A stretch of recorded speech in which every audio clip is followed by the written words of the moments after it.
Bonjour, je m'appelle Céline et je travaille aux infos. Dans Chacun sa voix, je pars à la rencontre d'agents qui me racontent un moment fort de leur vie à la SNCF. Une grande partie des agents SNCF savent ce que ça veut dire d'avoir des horaires décalés, travailler les week-ends ou encore avoir des journées à rallonge, à cause des mauvaises conditions météo par exemple. François en fait partie. Depuis février dernier, il est dirigeant national communication de crise. Autrement dit, DNCOM en version courte.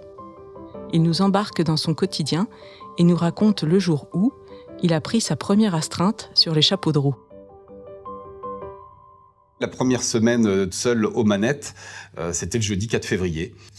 C'est une sorte de grand saut et en fait, ça va très très vite. Donc dès 22h, 2 coups de fil en un quart d'heure qui nous alertent. Pour 4h du matin, alerte rouge verglas. D'un seul coup, boum, on bascule dans du très concret et finalement, on a raccroché.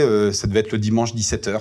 Donc, in fine, s'est écoulé, voilà, pratiquement 80 heures d'affilée, pratiquement, à savoir comment on adressait tous les problèmes sur l'ensemble des régions qui étaient touchées par cet épisode d'alerte rouge verglas.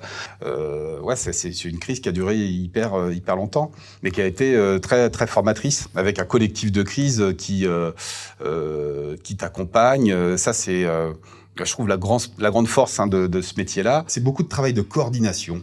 En fait, c'est être présent sur les ponts de téléconf du CNOF pour suivre l'avancée des travaux, comprendre ce qui s'y fait, ce qui se passe. Et c'est pour ça qu'il faut avoir quand même une connaissance, comprendre le sens du travail des mainteneurs et des exploitants, pour ensuite le traduire auprès des journalistes quand on nous questionne. Et donc, à l'issue de ces ponts, il peut y avoir des appels en bilatéral que je mène avec d'autres acteurs opérationnels de la crise pour bien comprendre et m'assurer que j'ai bien saisi le sens et l'avancée des travaux. Mais c'est également tout un calage. Là, c'était un sujet qui s'adressait sur plusieurs régions, donc c'était bien caler tous les éléments de langage avec les différents astreinteurs communication des différentes régions pour que quelqu'un en Centre-Val de Loire soit appelé par sa presse quotidienne régionale, il puisse répondre un peu la même chose que celui qui est en Nouvelle-Aquitaine du côté de la Vienne. Donc il y a ça, et puis à un moment donné, là le sujet était important, donc l'AFP s'en est mêlé, donc on a eu l'AFP au téléphone, et puis certains médias nationaux. Donc en fait, c'est expliquer le cheminement de la résolution de ce problème et expliquer ce à quoi on était confronté, et en particulier les cheminots sur le terrain, et qu'est-ce qu'on avait mis en place pour prendre en charge les milliers de voyageurs qui, durant tout ce week-end et cet aléa climatique qui était quand même très sévère, nous avons pu prendre en charge et réussir à emmener à leur destination. Concrètement, quand François prend son astreinte, il part pour une semaine intense en termes de rythme et de rebondissement. Il doit être disponible et joignable 24 heures sur 24. Tout doit se faire dans le calme parce qu'il y a naturellement toujours une part de stress, de tension. On joue contre la montre et il faut maintenir tout le monde dans le calme pour tendre vers une solution la plus rapide possible. Une sorte d'état de veille permanente où le téléphone joue un rôle central. C'est pas n'importe quel téléphone qu'on te met dans les mains. Donc, en fait, chaque coup de fil compte. Donc, au moment où t'appelles, on est en écoute totale. Comme dirait Jean-Claude Van Damme, faut être aware.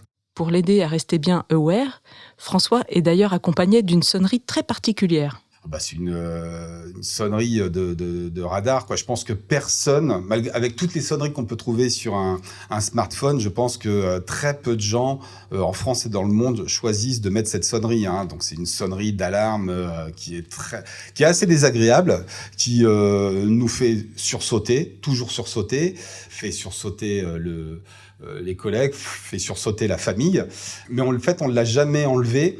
On peut pas louper la sonnerie. C'est comme la cloche, un gong d'un round. On sait que quand ça sonne, ok, on revient à ce que je te disais, on se rassemble, on se concentre, on écoute, on est à 100%. C'est un réflexe pavlovien, quoi.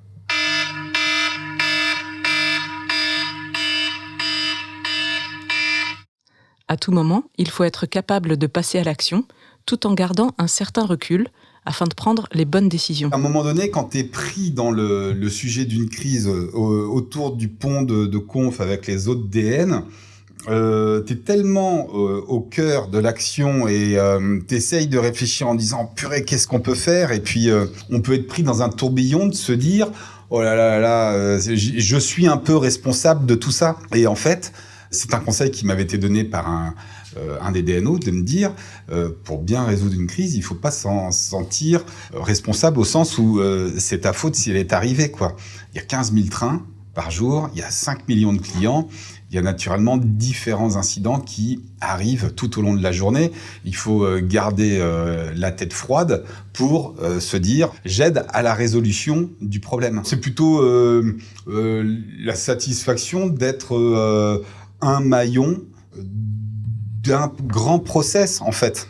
C'est une entreprise très engageante. On y rentre pour l'envie de servir le plus grand nombre, hein, l'envie de service public. Et finalement, voilà, après 20 ans de carrière, finalement, tous les gens que j'ai pu rencontrer, les hommes, les femmes, sur le terrain, en direction, en établissement, en fait, tout le monde est quand même sacrément engagé. Donc là, j'arrive à un moment de ma carrière professionnelle où mon métier, c'est de les protéger, de les défendre, pas de les protéger, mais de défendre leur image en cas de crise.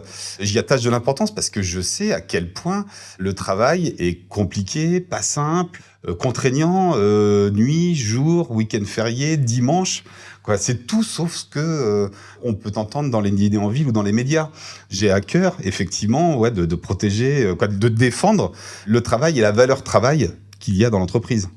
Pendant une astreinte, le temps prend une autre forme. Il se contracte et s'étire, selon un rythme qui varie très vite. Il est 11h08. Dans 52 minutes, je suis en charge et si ça sonne, ça sonne. Et hormis le bonjour d'usage, il n'y aura pas plus d'amabilité parce que en fait, chaque minute compte dans une crise. Merci François pour ton sang-froid et ta bonne humeur. En effet, l'heure c'est l'heure et c'est déjà la fin de cet épisode.